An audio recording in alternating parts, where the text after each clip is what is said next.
Okay. Good evening, everyone. Thank you all for coming, and welcome to Talmud on a 4-part series. We are launching today a 4-part series on the Beis Hamikdash, on the Holy Temple, and on the redemption. Why are we launching a 4-part series now for the next 4 weeks? Is because we are just 3 days away. Really, it's 2 days away, but we're 3 days away from the beginning of what we call the 3 weeks. This coming Saturday, Shabbos, is the 17th day of Tammuz, on which many unfortunate events occurred.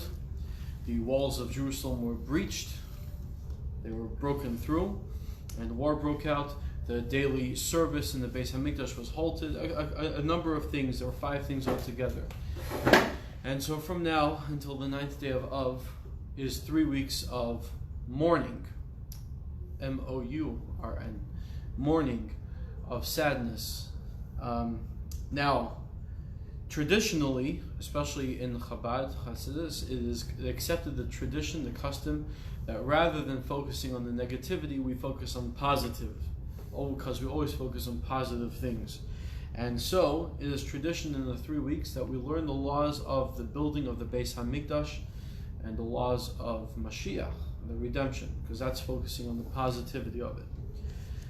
So that's this upcoming Shabbos. Now, the 17th day of Tammuz is a fast day. We don't fast on Shabbos. We never fast on Shabbos. The only exception, the only practical exception to that is, of course, the holy day of Yom Kippur. And by the way, the 10th day of Tevis, Asar B'Tevis.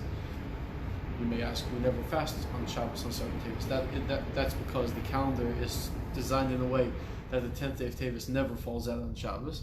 Hypothetically, if it fell out on Shabbos, you would fast on that day. Just a side little Snapple effect. But other than that, we talk about the Beis Hamikdash. And so, what I'm presenting to all of you over the next 4 weeks is on these topics. Okay. With that introduction, we're going to go right into the Beis Hamikdash. So, you have in front of you source sheets. As we go through this, there are a couple of these sources I prepare for you that, unfortunately, because of the printing, it went to minimum wide margins, and because of that, some of the bottom and top of the pages may have been erased a little bit. So that's okay. I'm going to endeavor to have some of these sources, I prepared this in the last 5 minutes, to have these sources open so that I can read them out, whatever parts have been missed out. Okay. So today's theme is the second temple, the second Beis Hamikdash. There are 3 altogether. 2 that have existed in the past and were destroyed, and 1, which is the topic of next week's class, is the 3rd Beis Hamikdash, the 3rd temple, which we get in the coming of Mashiach. So, first one lasted 410 years, was built by King Solomon, King Shlomo, under the directives of his father, David HaMelech, King David. That lasted 410 years, was destroyed by the Babylonians, Nebuchadnezzar. 70 years later, under King Hordus, King Herod, which began actually much earlier, the first king of the Persian Empire, Koresh. He started the directive to build the Beis Hamikdash. This was approximately 52 years after the first temple was destroyed. He already gave the directives to begin rebuilding it. It was just the directive under King Koresh was smacked down by his successor, King Achashverosh, the story of Purim. However, King Achashverosh's son, the son of Queen Esther, his name was Dariavesh II, restarted the actual building of the second Beis Hamikdash and was completed under the directive of King Hordus, King Herod. Now, the question you may ask yourself is, before we get into all of this, and this is not just an introduction, I'm adding it in, is why is it that there is such a need to talk about the building of the Beis Hamikdash? Am I a carpenter? Not yet. How many of maybe some of us are handymen, like Danny, for example, or Shmuel David if he's in the mood. I'm just kidding.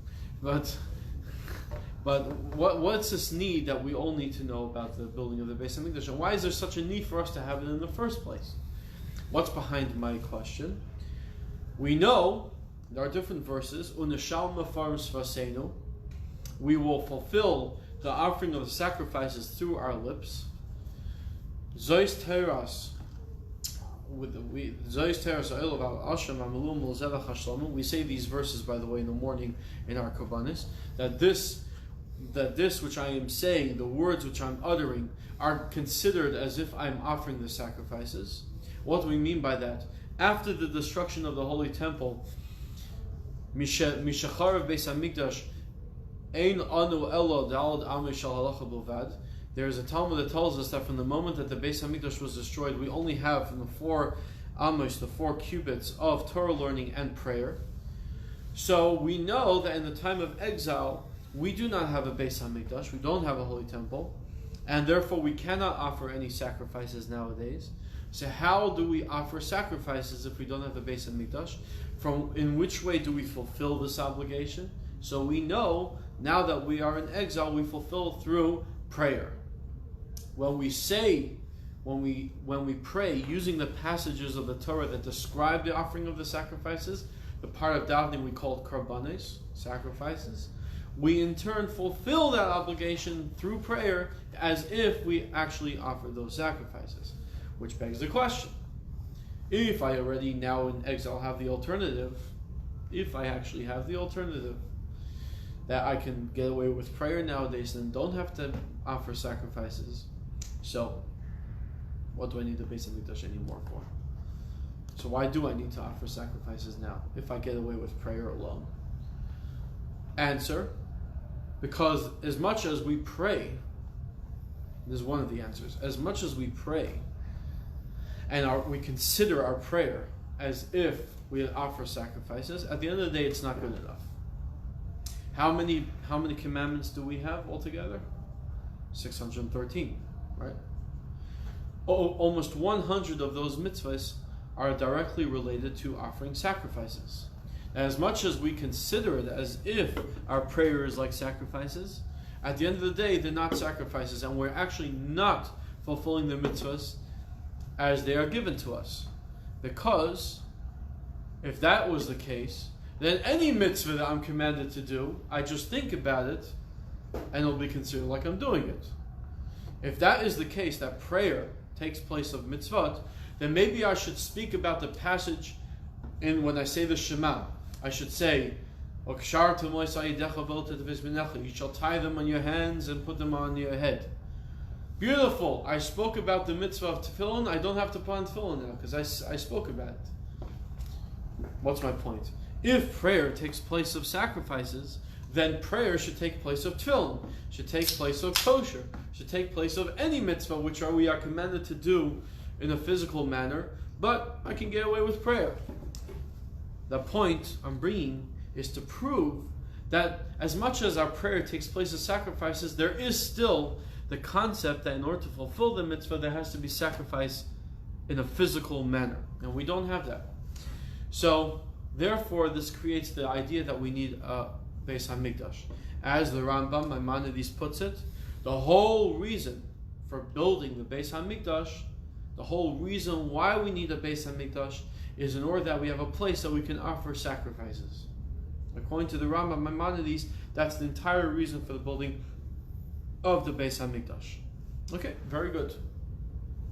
So we have a requirement for the Beis Hamikdash. So now, entering a new question.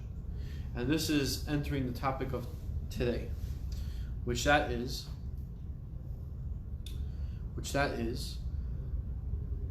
I understand about the third Beis Hamikdash, because we already had 2 of them. What relevance does it have with the third? What do I mean by that?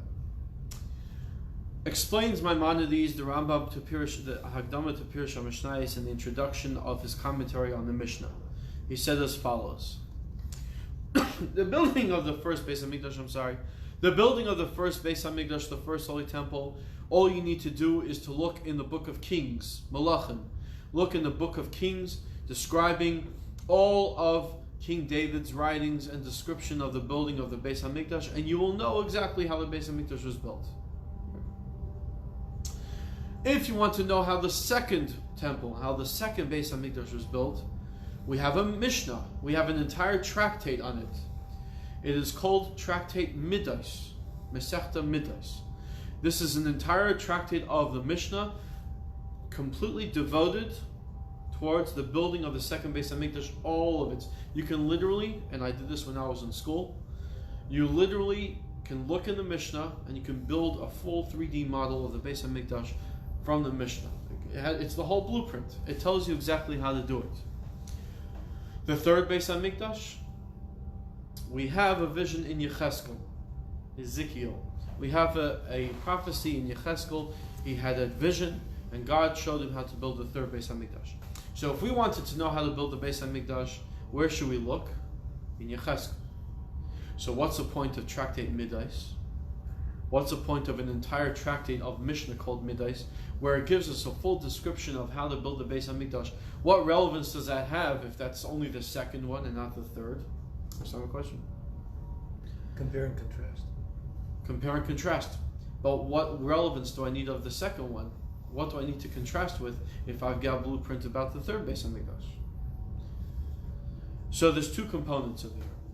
First of all, the fact that the second Beis Hamikdash is based off the first Beis Hamikdash, and the first Beis Hamikdash was given as a directive from God, meaning that when David HaMelech, King David, put together the blueprints for building the Beis Hamikdash, the Holy Temple, the first Beis Hamikdash, it was based on God's wisdom, a prophecy that he got directly from God.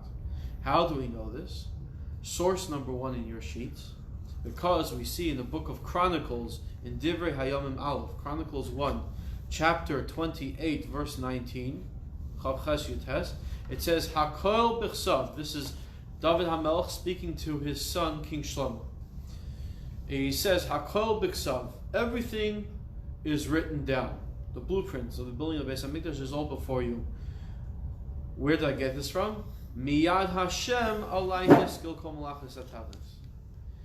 It is God, which is alai hiskil, which has placed this wisdom in my head. This wisdom I get to create the blueprint for the Beis Hamikdash. Miyad Hashem, it's from the hand of God. Kol malachos hatavnis, a plan of all the workings of the Beis Hamikdash. Okay. So says Tosfos Yom Tov. Tosfos Yom Tov is a commentary on the Mishnah. And he says as follows, that we must understand that the tractate of Midas, that is the Mishnah that is devoted to speaking of the second Beis Hamikdash, was all based upon God, the godly wisdom of the first Beis Hamikdash. And tonight's class we're going to draw comparisons between the first and the second. And he says, the whole book of Midas, the whole tractate talking about the second Beis Hamikdash, which was based off the first, as we just said, is when they actually built the Beis Hamikdash, the second one, they actually drew directives not just from the blueprints of David HaMelech, King David, but they also looked into Yecheskel, they also looked into the vision of Ezekiel, which spoke about the third, and they built the second, taken from both of them. What does this mean for us? That the second Beis Hamikdash, was based off the first, and contains in it parts from the third Beis Hamikdash as well. So therefore, concludes the Iker Tosfos Yom Tov commentary, Rabbi Yosef Heller, who was a rabbi in the 16th century, who basically concludes that it is important for us to know about the building of the second Beis Hamikdash, because a huge part of it has we can draw identical parallels, we can compare it to the third Beis Hamikdash. And he goes even further. Unlike the tractate of Midas, which gives us a very clear description of how to build the Beis Hamikdash, like I said before, even as a child in 5th grade, I was able myself, by simply looking in the Mishnah, I say myself not because I'm smart, but because anybody can do this.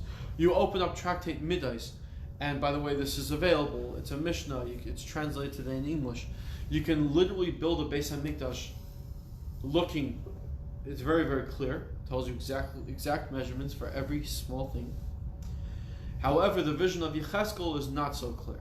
It's shortened, but the vision is blurry. for us. It's not very, very clear. So if we want to know every single measurement, we need to look in Tractate Midos. And what gives us the right to look into Tractate Midos if we want to build the third Beis Hamikdash? Because, as we said before, the measurements of the second Beis Hamikdash was taken also based on the sages and the prophets of those times, based off the writings of Yecheskel, in speaking about the third Beis Hamikdash. So what do we conclude from here? When we learn about the building of the second Beis Hamikdash, we will get an understanding of what the third Beis Hamikdash will look like. And not only that, back to the commentary of the Tosfos Yom Tov, which I'm quoting by heart now, he concludes that we have an obligation. This also comes to show us that the reason why the sages decided to write down the tractate of Midos, this whole tractate about the building of the second Beis Hamikdash, the reason why they took the time to write it down in detail is because there is an halachic application for us. What's the halachic implication for us? That there is, concludes the Tosfos Yom Tov, that even when the third Beis Hamikdash is given to us, even if the third Beis Hamikdash descends from heaven and comes down to earth for us in the times of Mashiach, there is going to be a part of it which has to be done by hand. Therefore, part of our awaiting for the redemption and the coming of Mashiach, which, by the way, out of the 19 blessings of the Shemona Esrei, 18 plus the 19 blessings of the Shemona Esrei, 5 of them are directed directly to the building of the Beis Hamikdash and restoring Yerushalayim and the coming of Mashiach. So we have this obligation, the 13 principles of faith, to await the coming of Mashiach. And we have an obligation, as we just explained, to build some of it. So if you want to not be caught off guard, and you want to understand how to build the Beis Hamikdash, it is very important for us to understand how to build the Beis Hamikdash. Where do we learn it from? By learning Tractate Midos. So from this entire thing, we understand there's a big importance of learning about the Beis Hamikdash, and the importance specifically to understand, to learn about the second Beis Hamikdash in particular, because that will allow us to know what the third Beis, it will give us a vision of what the third Beis Hamikdash will look like. In the coming weeks on the Daytona Chevra, I have this video that I show my class once in a while. I think it's a beautiful video, the tour of the Beis Hamikdash.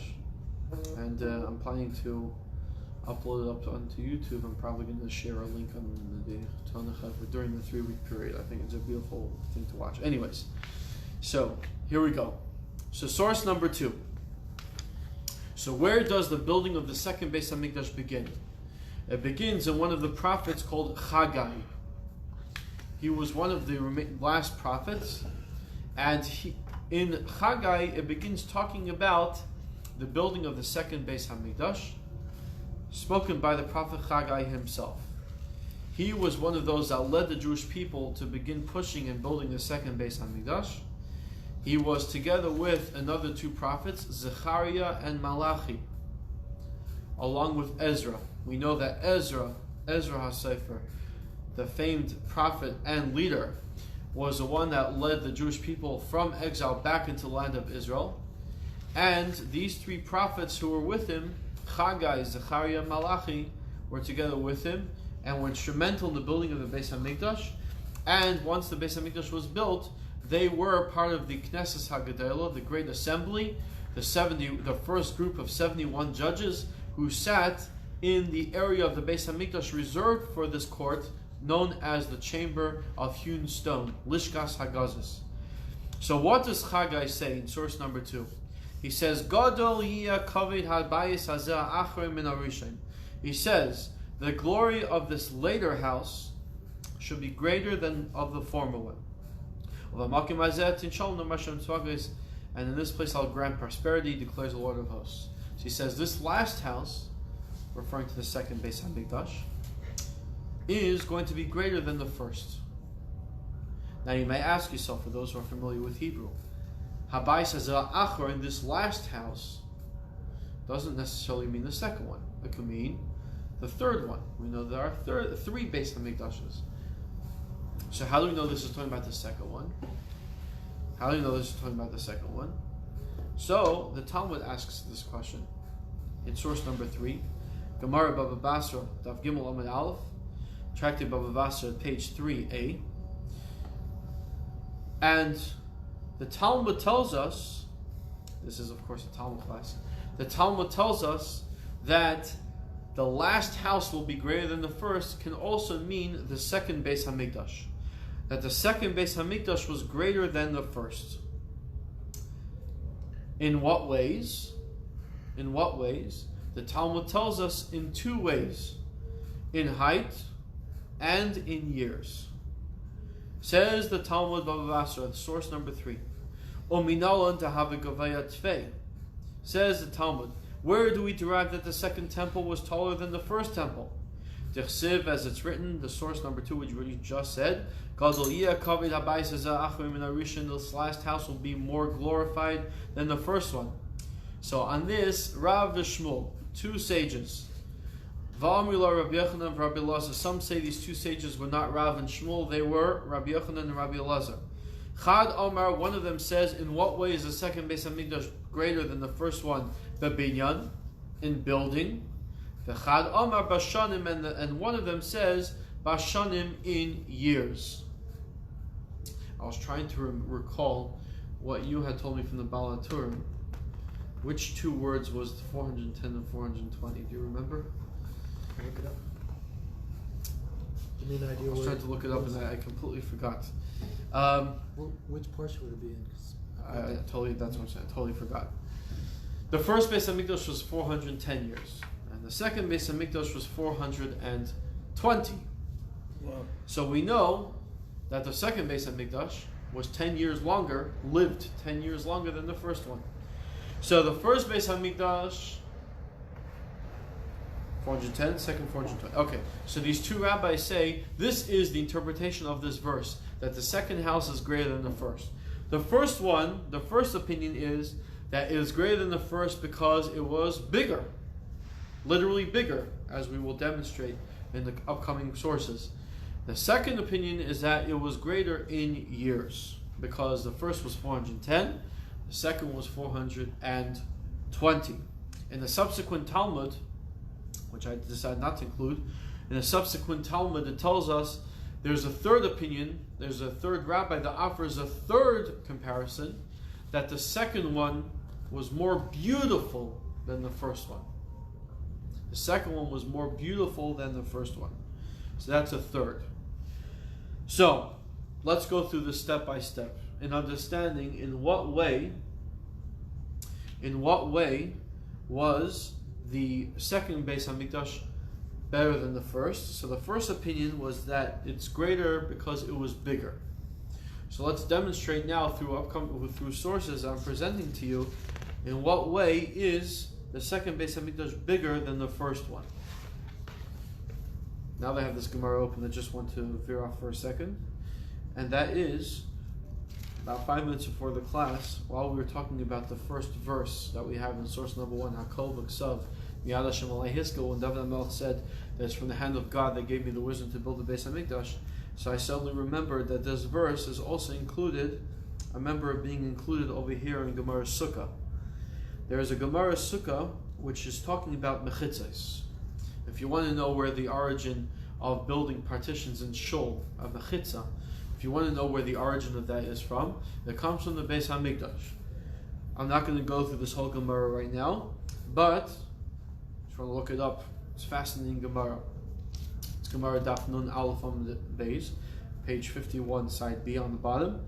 It says that in the time that during Sukkos, during Chol HaMoed Sukkos, the intermediate days of Sukkos, there was a Simchas Beis HaShe'eva. Simchas Beis HaShe'eva is the joy of the drawing of the water from the Shiloach spring, because we had a water libation. They used to pour water on the Mizbeach during Sukkos, and our sages tell us that during this day there was tremendous joy and dancing, the joy of Yom Tov. The sages tell us whoever did not see the joy of the drawing of the water during the holiday of Sukkot never saw true joy in his life. So everyone used to congregate to the Beis Hamikdash during those days, and there was tremendous rejoicing and tremendous joy.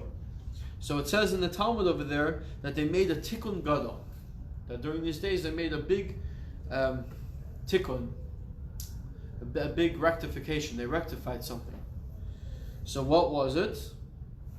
It said that during those days, I'm just giving a background to this Talmud, it tells us that during those days, everyone used to congregate in the Beis Hamikdash, and they started off with all the men and women congregating in the Ezras Nashim, in the courtyard, the front courtyard of the Holy Temple.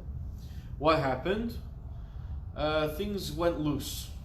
Men and women together went loose. So what did they do? So there were 4 chambers in the Ezras Nashim, in the women's courtyard.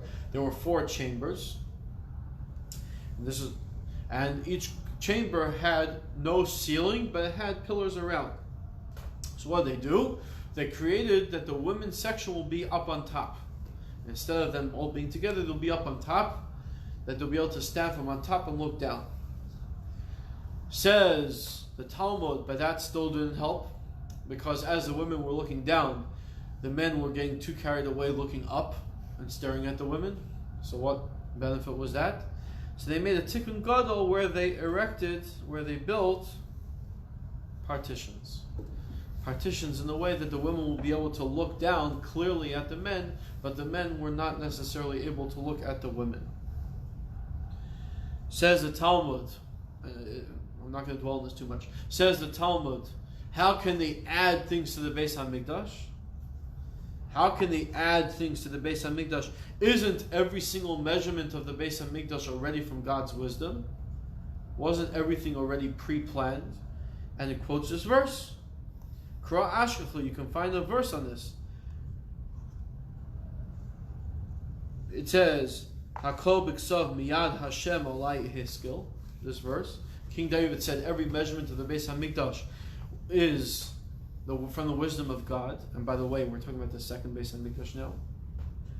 So says Rav, you can look, Kra Ashkechu, you can find another verse that says, V'savta arts mishpachas levad, families sitting separately, etc., etc. So speaking about partitions. Again, Sukkah Nun Aleph from the Beis, page 51, side B, if you want to learn about the origins of building the chitzas partitions in Shul. But there's more, but we're not going to dwell on that till now. I just wanted to say this as a side thing. Back to our class. Okay, so let's demonstrate now, starting from source number 4, in what ways was the second Beis Hamikdash bigger and greater than the first one. So says Bava Basra Daf Gimel Amud Beis. V'ni'avta tlasin. No, this one actually doesn't come with English.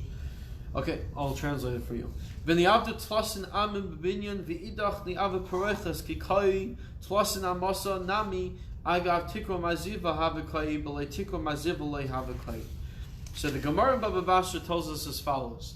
It asks, in the first Beis Hamikdash, there was a wall that was separating from in the sanctuary between the holy and the Holy of Holies. We know that the sanctuary, the big building in the Holy Temple, and originating from the Mishkan, the tabernacle, that there was a room called the Kodesh, the holy. In it contained the golden altar, the menorah, and the table where we had the showbread, the lechem apanim. And then there was a separation, and then there was a room called the Kodesh HaKadosh in the Holy of Holies with the golden ark, and that was the nucleus of the tabernacle, the nucleus of the Beis Hamikdash. What was that partition separating between? So in the tabernacle, it was a curtain. There were pillars. There were 3 or 4 pillars, and there was a curtain that was separating, a double curtain. So the high priest, when he would go into the Holy of Holies, he would walk in between the curtains and come out to the other side. In the first holy temple built by King Solomon, Shlomo Melech, it was a wall.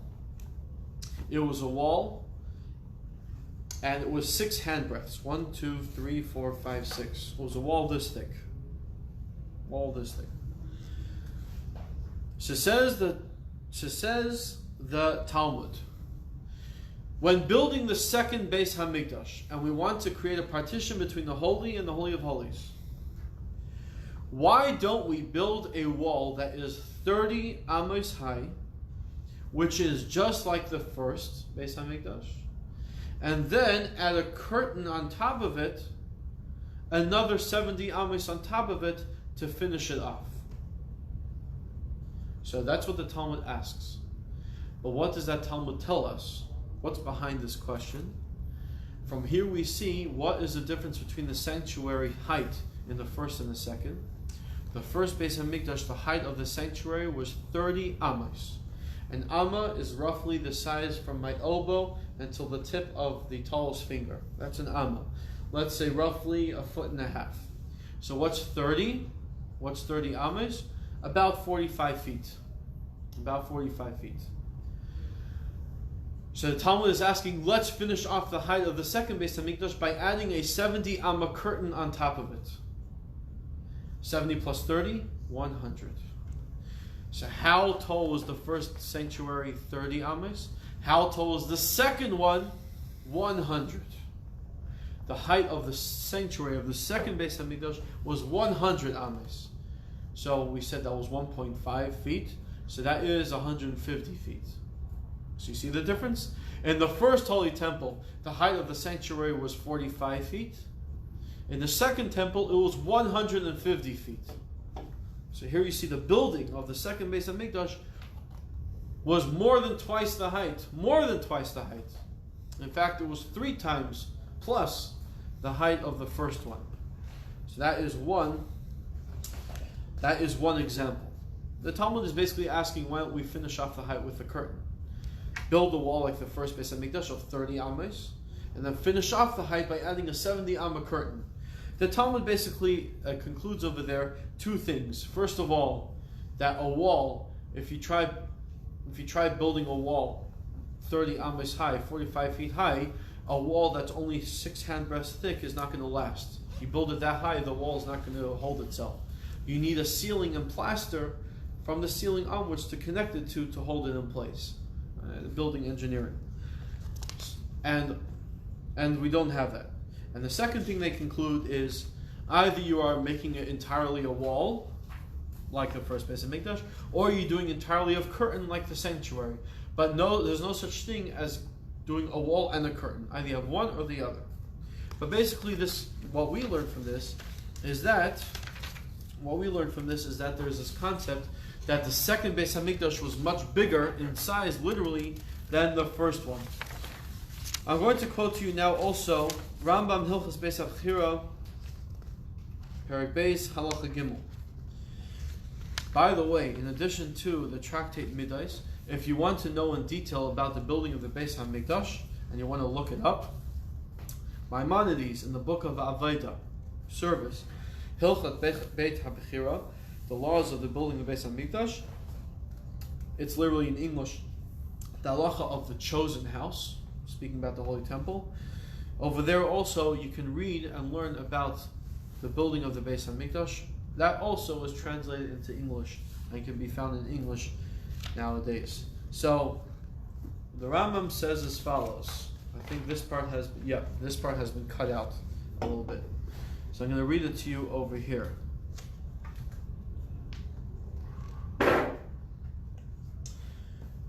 Mizbeach sha'asa Moshe v'sha'asa Shlomo. This altar that Moshe made, which referring to the Mizbeach, the altar in the tabernacle, in the Mishkan, and the altar that Shlomo, King Solomon, made, v'sha'asa b'nei ha'goyla, and that the people who went up from exile, building the second Beis Hamikdash, v'sha'asa le'asais, and the altar that will soon be built by the coming of the Beis Hamikdash, was all of the same height, which means that, again, further proving to us that the people, when they built the second Beis Hamikdash, they looked into the vision of the third Beis Hamikdash to know how to build the second one. So again, we're drawing comparisons. What does the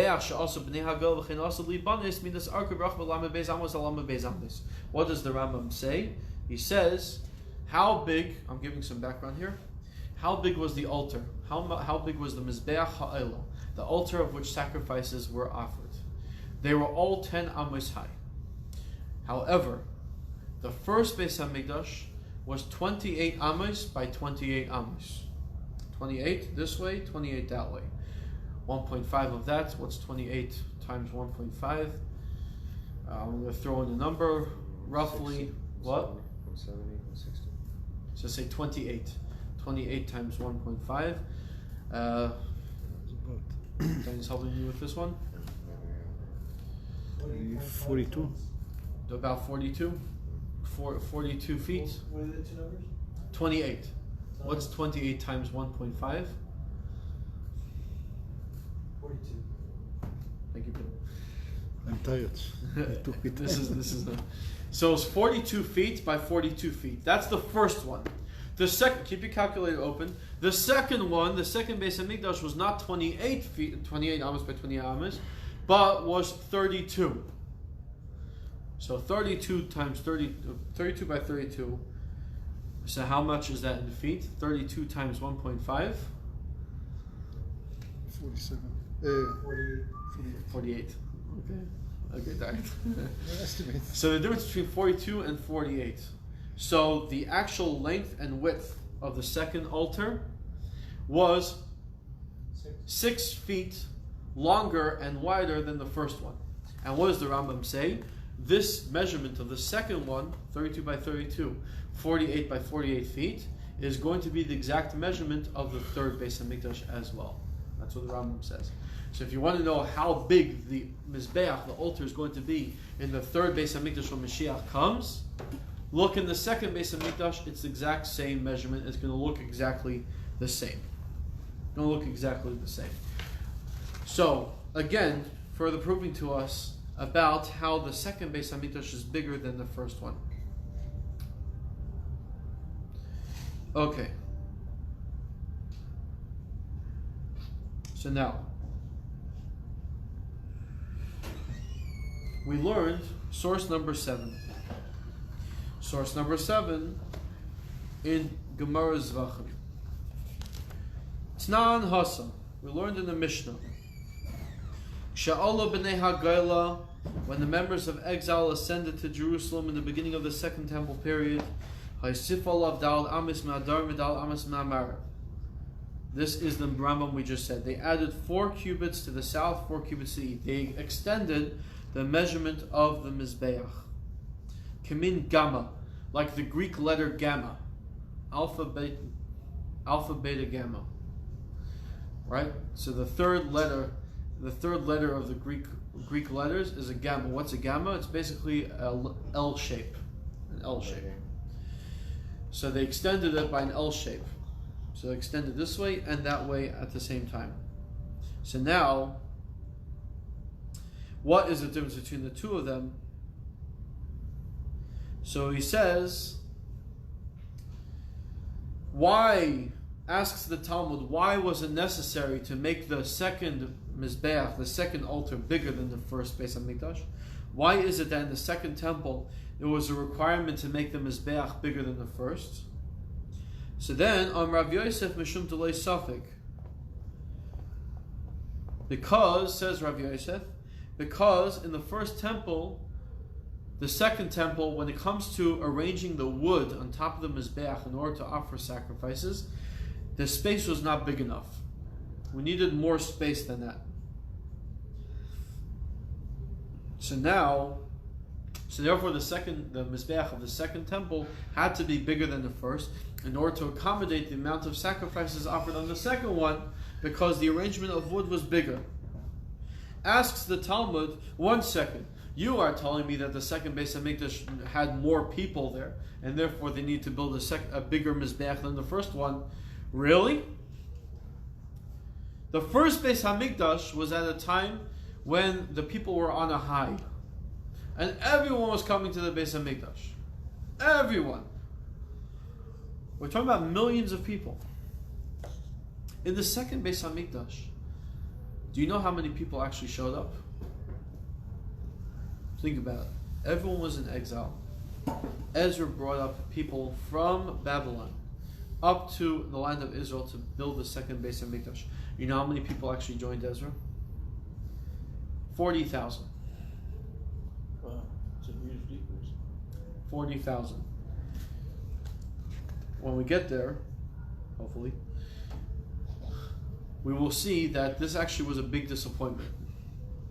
God was actually angry at the Jewish people. That when it came time that God directed that the second Beis Hamikdash should be built, only 40,000 people came. So think about that. 40,000. The entire Beis Hamikdash was built with 40,000 people.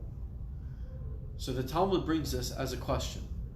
If there were only 40,000 people present when the second temple was built, they really needed a bigger altar to accommodate the 40,000 than the millions of people that were attending in the first Beis Hamikdash? Really? Did we really require a bigger Mizbeach? I understand if there were more people there. The more people that show up, you need to make a bigger space. But in the second Beis Hamikdash, there were only 40,000 Jews. There were only 40,000 Jews present when the second Beis Hamikdash was built. When King Solomon built the first Beis Hamikdash, everyone was there. He was the king over the entire Jewish nation. And you're telling me that the second Beis Hamikdash, they needed a bigger altar than the first one. So it says, the Talmud concludes, now here's the difference. The difference is, Amalei Hasam Eishel Shamayim Misyata. In the first Beis Hamikdash, there was a miracle that a fire came from heaven and consumed the Mizbeach, consumed all the sacrifices that were on top. We literally had a miracle. A fire descended from heaven and consumed all the sacrifices. So because of that, they did not need such a big pile of wood. Because they put a pile of wood because the Torah says they have to put a pile of wood. So they put a pile of wood. But to kindle a huge fire to consume all the sacrifices, they did not have to do it. A fire came down from heaven and descended and burnt it all up. Unless you think that a fire coming from heaven may not be as big enough, we know the famous story of Eliyahu, Elijah the prophet, that he built a mound of stones. He placed a bull on top of it, and he soaked the area. You can look it up. He soaked the whole area, and he built a ditch, and he filled it up with water. And came a fire from heaven, not just completely consumed the bull, consumed the stones around it, completely burnt up and evaporated all the water in the ditch that he did. So basically the fire coming from heaven was very, very big. So that miracle occurred in the first Beis Hamikdash. Hacha, by here in the second Beis Hamikdash, ein eish shel shamayim misyatam. They did not have the miracle of the fire descending from heaven. Therefore, they had to kindle the fire on their own. Therefore, they needed a bigger mound of wood. Therefore, they needed a bigger mizbeach. So that's how the Talmud addresses why they required themselves to have a bigger altar, a bigger mizbeach by the second Beis Hamikdash. As we said, based on the Rambam, that they had something to draw from, because the measurements of the second mizbeach is identical to the size and shape and look of the mizbeach that will be in the third Beis Hamikdash as well. So, like we said before, if you want to know what the size of the mizbeach in the third Beis Hamikdash is going to be, it's identical to the one in the second. However, the second one was built, that's exactly what the third Beis Hamikdash is going to look like as well. So, what we basically conclude from all this is that the size of the second Beis Hamikdash was bigger than the first one. It was bigger in size. Now, how did they know where to put each item? How did they know how to build the Beis Hamikdash? Not just how. Where? How did they know where to build the Beis Hamikdash?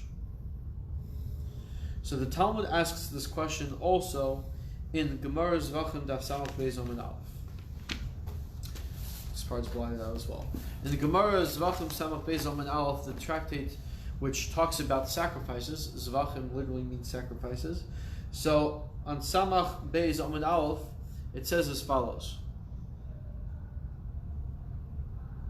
Bishlam Abayis Minakot Surase. I understand the concept of building a house. This is source number 8. I understand that its shape. I understand about the shape, because you only look in scriptures, both in the book of Kings and in the book of Yecheskel, as we said earlier, and you have your blueprints. You can build a Beis Hamikdash. So that we understand. El Mizbeach min hayadeh. when it came to the altar, how did they know how to build it or where to build it? Amar Rabbi Elazar, so Rabbi Elazar says, Ra'u mizbeach banui. As the sages, and remember, among these rabbis who came to build the second Beis Hamikdash were four prophets. Ezra, Chagai, Zechariah, and Malachi. When they came to the place of where they were thinking the Mizbeach, the altar, should be built, they saw a vision. Ra'ul Mizbeach Banui. They witnessed a vision and they saw the Mizbeach already built. Michael, Hasar HaGadol, and the angel Michael, and the great angel Michael was there, present, standing over the Mizbeach and was offering sacrifices on top of it. So once they witnessed this great scene of the angel Michael offering on an already built Mizbeach, from that vision they were able to see, okay, that's the spot. That is the exact spot where the Mizbeach is built, where it should be built. And by the way, I did not include this in the sources, the place of the Mizbeach is very important. The Rambam, in the second chapter of Hilchos Beis Abchira, outlines for us and lists for us what was so important about the place of where the altar stood. First halacha, first law of chapter 2 Hilchos Beis Abchira, the Rambam says, HaMizbeach mekayim mechavim b'yoser. The place, the exact spot of where the Mizbeach stood, was very, very important. Vein meshanin oisimim kaimel elam, says Maimonides, we do not change the place of the altar at all forever. Shneimar zeh Mizbeach la'el Yisrael, as the verse says, this shall be the altar. Now, uva Hamikdash, and in this holy spot, this very holy spot, the altar, Ne'ekad Yitzchak Avinu, this is the exact spot where Isaac, one of our forefathers, was tied up on the Mizbeach, on the altar, this exact spot. Shenemar v'lech lecha el Eretz HaMoriah, as we see in the Parshas Vayera, in the Torah portion of Vayera, where God tells Abraham, our father, and go to the land of Moriah and tie up your son in the place which I will show you. And it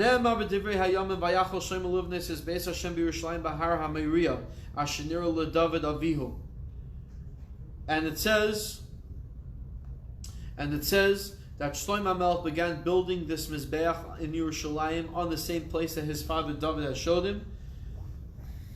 And Maser is biyadakol, and it's a tradition. Shamakim Shabana by David Shlomo Mizbeach v'ger narav no Hamakim Shabana by Abraham Mizbeach v'akadol of Yitzchak. That the exact place that King Solomon built the Mizbeach, the exact same spot is where Abraham tied his son Isaac on the altar, the Akedah. V'hu Hamakim Shabana by Neach Sheyatzim in Ateva, says Maimonides. This is the exact spot.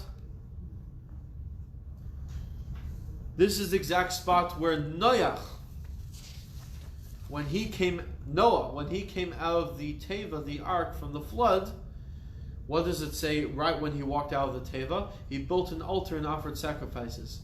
Which spot did he build an altar? Same spot, says Maimonides. Noah built his altar when he came out of the Teva, out of the ark, on the same spot.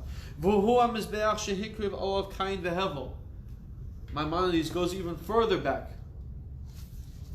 Adam and Eve, they had two sons, Cain and Hevel, right? If you know your little history in the Bible, they had two sons. They had three. They had more, but the book of Genesis tells us they had two sons, Cain and Hevel. And Cain and Hevel, they had an argument because they had offered an offering to God. Cain offered the least of his vegetables, and Hevel offered the fat of his animals, the best. They got into an argument, and Cain killed Hevel. Where did they offer their sacrifices, their offerings? Same spot. The exact same spot where the altar stood. I'm going to split it up. And this same spot is also where Adam Harishon himself, the very first human being, this is where he offered his sacrifices when he was created. And this same spot is where Adam was created. You understand the heaviness of the spot of the Mizbeach, the altar? So, this spot, this very spot where Adam was created, first human being, where Adam himself offered sacrifices when he was created, where his children Cain and Hevel offered their offerings, where Noach built the Mizbeach, his altar, when he came out of the ark from the flood, the Mabul. Where, what else do we say here? Where Avraham tied his son Yitzchak.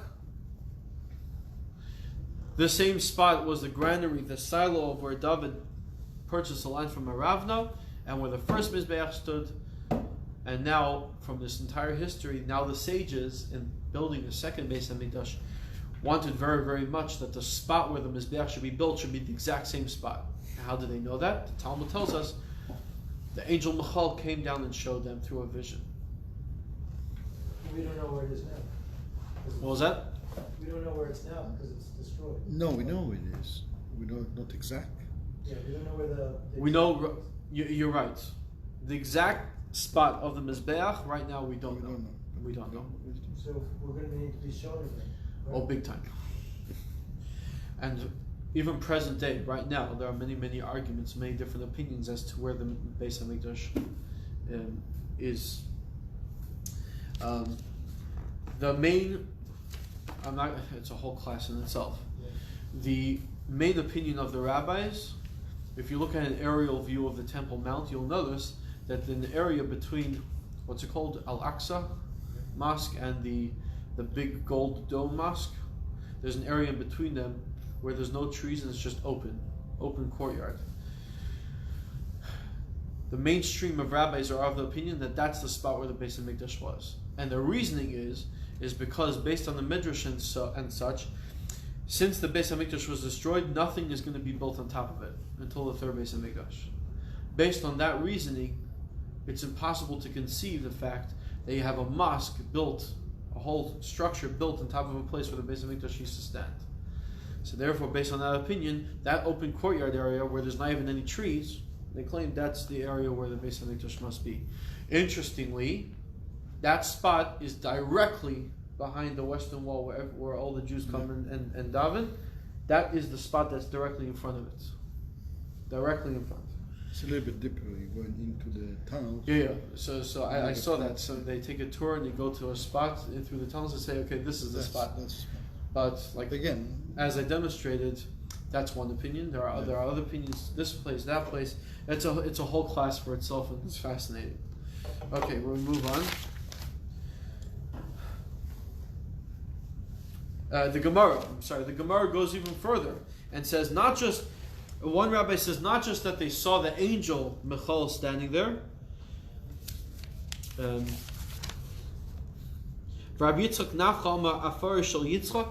saw the ashes of Yitzchak.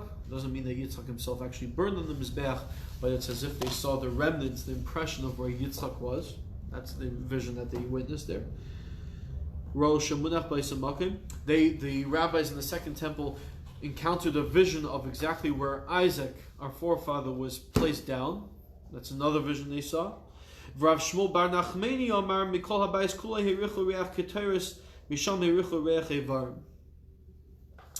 Another prophecy or vision, heavenly divine wisdom that they received, according to Rav Shmuel Bar Nachmani, was that when they were looking where to place the altar, God gave them a scent, a smell. They were noticing that as they walked around the entire area of the Beis Hamikdash, they were smelling the scent of keteris, the special incense spices. But when they walked to the area of the Mizbeach, they started smelling the smell of burning animal limbs. As we know, the Mizbeach is where the offerings were, where the sacrifices were offered. When they smelled that, they were like, okay, this is the area where the Mizbeach is going to be built. So a lot of divine intervention. They got a lot of heavenly intervention in helping them figure out where to put the second Beis Hamikdash and the altar. So all of this, we're going at length to basically demonstrate that as much as the second Beis Hamikdash was built by human beings, was built by the rabbis coming out from Babylon, what we see from here is not necessarily was it completely built by human beings. Even the second Beis Hamikdash was completely divine through God's wisdom, as well as drawing parallels to the third Beis Hamikdash. The main point, however, in bringing all of this out, obviously, is once again to demonstrate The original point I'm demonstrating that the second Beis Hamikdash was bigger in size than the first.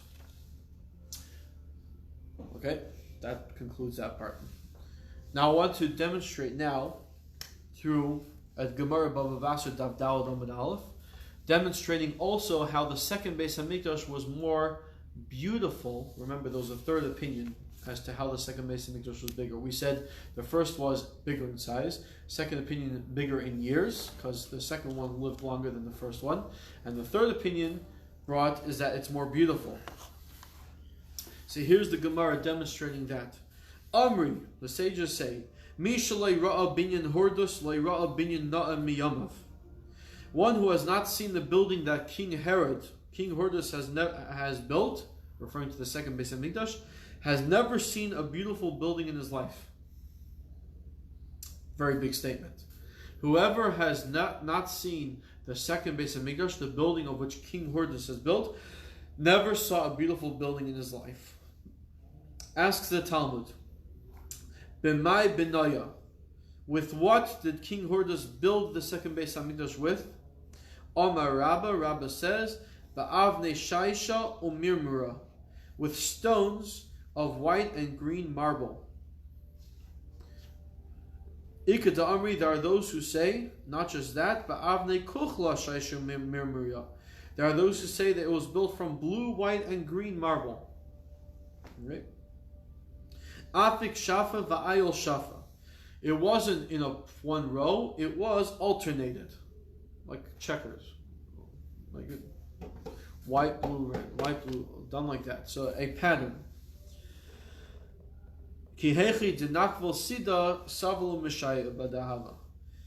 Why? So that they would better receive and hold the plaster. So he alternated like tiles. That's what it means, like tiles. It was made like tiles on the floor so that the plaster would be able to hold together better. Now, the truth is that Savala Mashaya B'dava, King Hordus actually was considering coating the entire Beis Hamikdash in gold. Could you imagine this one? A golden Beis Hamikdash. Amalei Rabbanan Shavking. The rabbi said to him, Your Majesty, leave it exactly as it is and don't cover it. Why?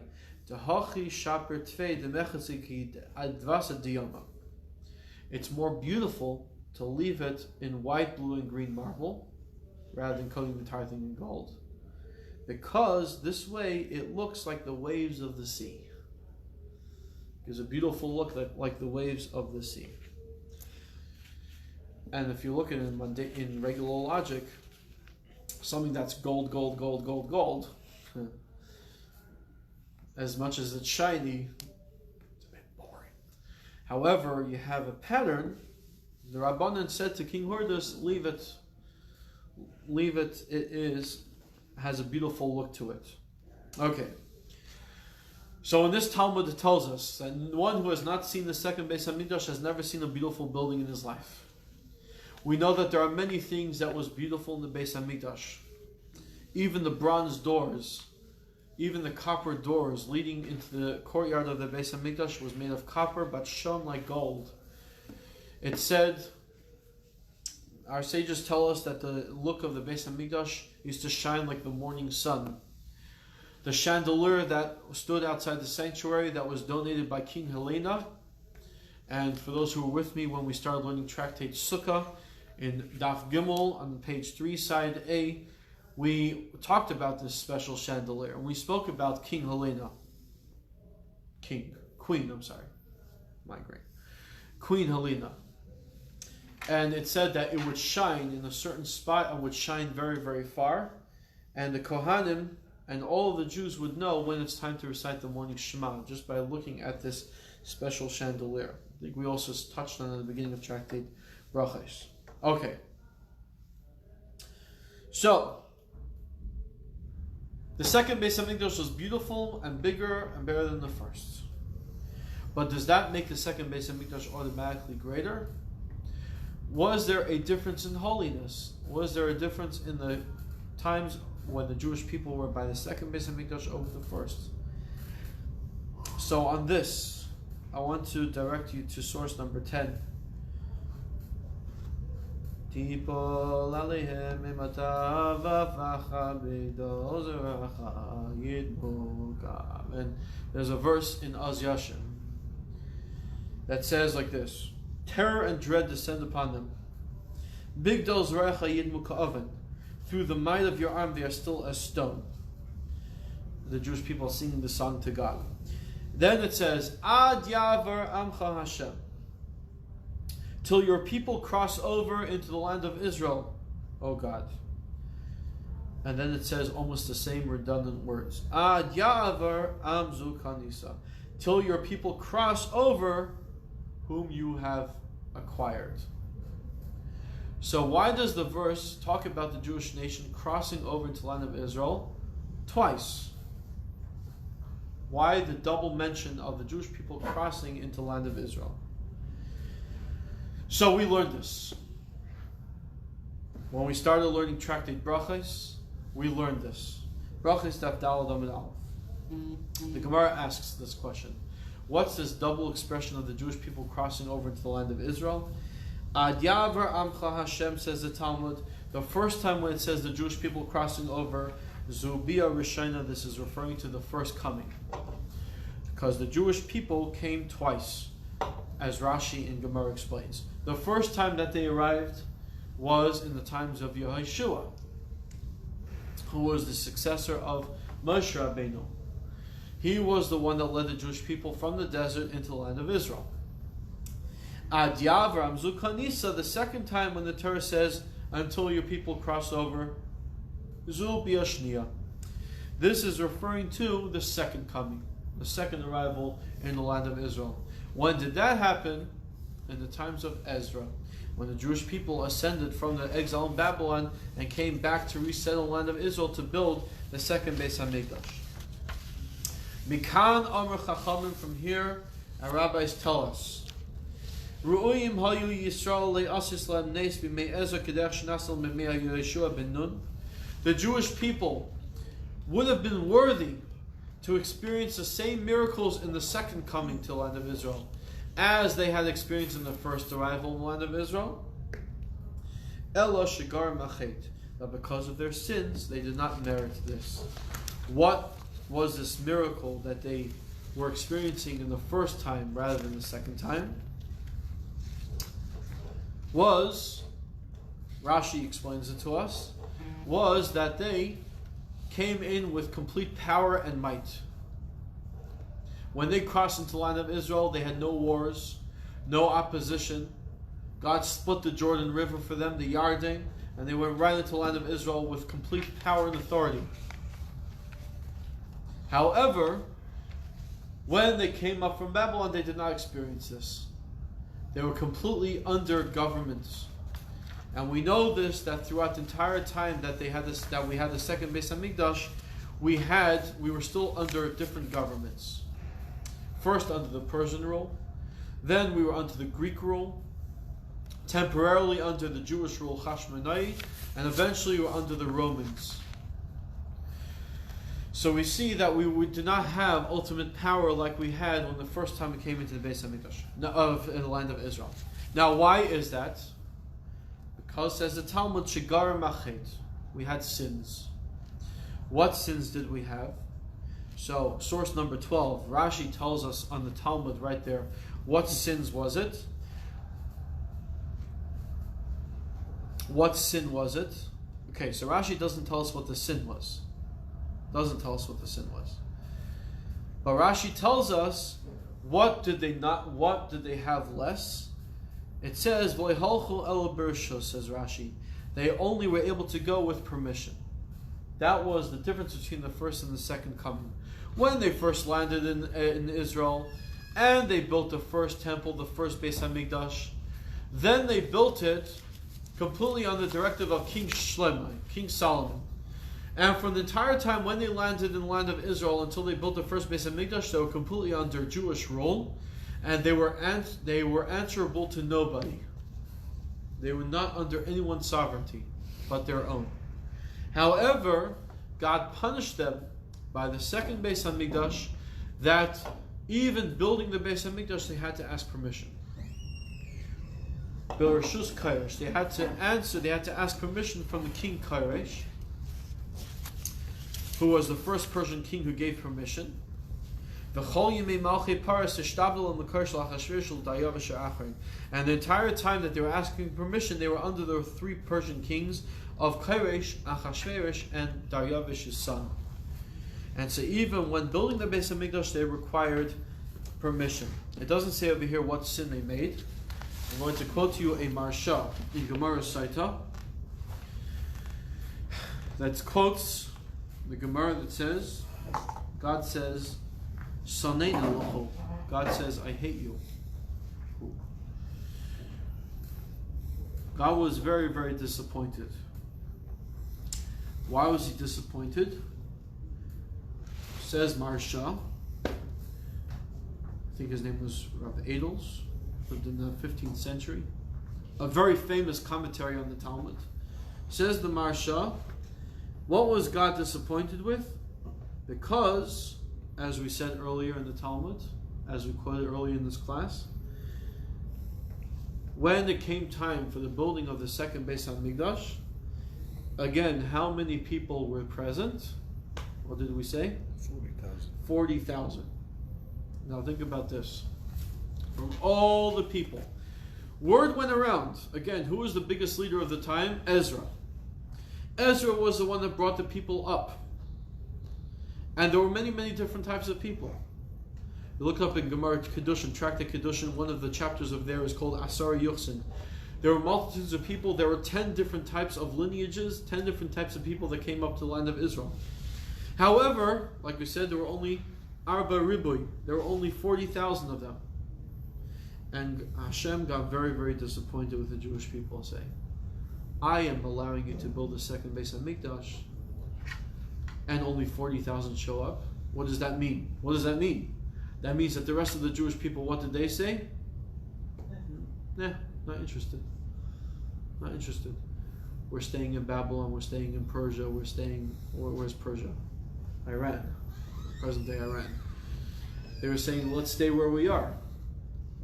We're not interested in building the second Beis Hamikdash. We're not interested in showing up. So says the Marsha, this is the reason why God was very, very disappointed, and this is the punishment. And this is why God decided to punish them. That even when it came time to building the second Beis Hamikdash, they still had to ask permission. And almost the entire time that they had the second Beis Hamikdash, they were still under foreign government sovereignties.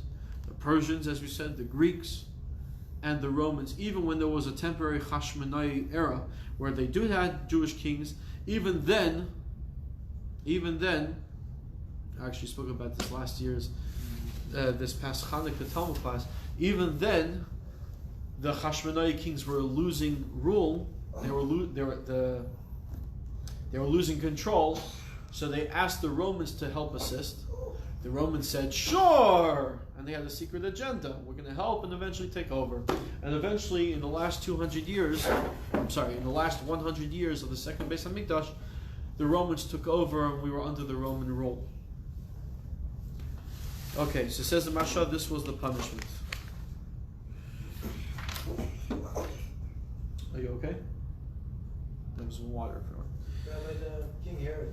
Yes. A Jewish king? A No. Roman king? From what I understand, he's not. He was merely a successor. Who's? A successor to King Hordos, to King Daryavish. Daryavish was But he Jew. was Persian. Daryavish was Jewish. But he was Persian. Yeah. Daryavish was Jewish. He was Queen Esther's son. Son of Esther. And Herod was Persian also. From what I understand. Yes. Yeah. He was a Persian king. Yeah. I'm going to skip source number 13. I included it in order to give us another beautiful description of what was going on in the second Beis Hamikdash. It's based off chapter 5 of Pirkei Avos, which we just read this past Shabbos, and the Gemara it tells us, basically the Gemara is telling us about the 10 miracles that happened in the Beis Hamikdash. In Pirkei Avos, it lists those 10, and this is the Gemara in Yuma that discusses it. I'll let you read it on your own. I want to finish off with 3 minutes left. That what is the difference between the second Beis Hamikdash as opposed to the first? So I'm going to finish off with a beautiful Maharal of Prague. Maharal of Prague, a very famous rabbi, famously known for creating the Golem. He wrote a book called Netzach Yisrael, and he gives a beautiful comparison of the first, second, and third Beis Hamikdash. Okay? Water. Everything. Give him some water. Says the Maharal. You want to know what the first, second, and third Beis Hamikdash is all about? The first Beis Hamikdash is Avraham Avinu. The second Beis Hamikdash was Yitzchak. And he explains. Avraham, our father Abraham, we know besides for having a son Yitzchak, he also had a son called Yishmael. And who destroyed the first Beis Hamikdash? The Babylonians. Where was Babylon? Present day Iraq. Iraq. They were Bnei Yishmael, explains the Maharal. Avraham had a son Yishmael. The first Beis Hamikdash was destroyed by the children of Yishmael. The second Beis Hamikdash is compared to Yitzchak, father Yitzchak. Yitzchak had a son, Yaakov, who had a twin brother, Esav. Who was the second Beis Hamikdash destroyed by? The Romans. They are Bnei Esav. The third Beis Hamikdash will last forever. Why? Because the third Beis Hamikdash is Yaakov. And Yaakov, it says, Vayova Yaakov Sholem Ir Shechem. Yaakov came Sholem. Sholem Begufay, Sholem B'Mamani. He came complete with his body. What does it mean he came complete with his body? Rashi says, Mitasa Shlema. His bed was complete. All of Yaakov's children were tzaddikim. All 12 sons were righteous people. So this was the third over the second, over the first. Now, the second Beis I'm going to conclude with this. The Rebbe in the Sikha explains that the second Beis Hamikdash is holier than the first. Why? The first Beis Hamikdash is compared to tzaddikim, righteous people. The second Beis Hamikdash is compared to Balei Teshuvah. Now, tzaddikim are on a holier ground than Balei Teshuvah.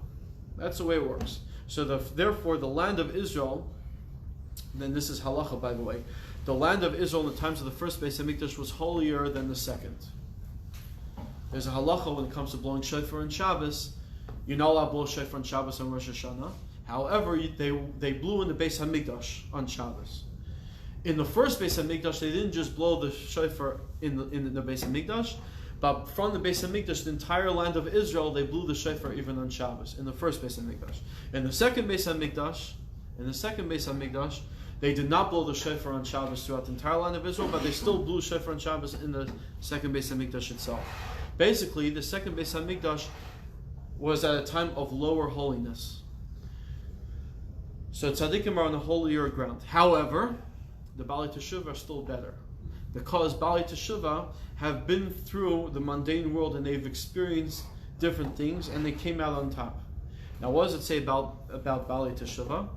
That whatever mishaps or slip-ups that they had in their life, once they do Teshuvah, all of those mishaps and negativity turn into mitzvot, turn into good deeds. So they stand on a holier ground. They stand on a higher ground. So the second Beis Hamikdash always comes out higher. And not just that, but as we learned by Chanukah time, the Talmud, there's a law, halacha, that Malam B'Kodesh, we always ascend in holiness and we don't go down. So that must be that the second Beis Hamikdash was holier than the first one. And the third Beis Hamikdash is going to be the holiest still. I'm going to end with this. Have a good night.